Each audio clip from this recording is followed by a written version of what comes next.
Airtel thanks आप recharge करने प्रथम आप एयरटेल थैंक्स आप को ओपन करेंगे। एयरटेल थैंक्स आप ओपन कलापर टे तल को स्क्रॉल करेंगे।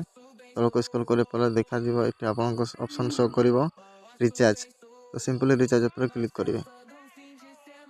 रिचार्ज पर क्लिक कलापर आपको ऊपर देखा प्रीपेड ऊपर आप क्लिक करेंगे। तापर क्लिक कलापर आपको नंबर मारे ऑप्शन आसीज आप जो नंबर रिचार्ज करने चाहते ये आप नंबर टी भरी नि भरी सारापर ये आपको प्लान टी शो करेंगे आप केते टंका रिचार्ज करने चाहते ये तलक स्क्रॉल करेंगे। आप जितकी टंका रिचार्ज करने चाहते तो सिंपली तापर बाय लिखाई थो बाय ऊपर आप क्लिक करेंगे।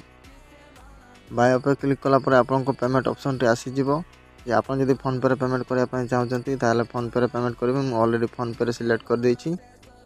फोन पे क्लिक कलापर ये आपको अकाउंट चॉइस करने दबा आपको अकाउंट पेमेंट करने चाहते तो से अकाउंट को सिलेक्ट कर पे क्लिक करदे।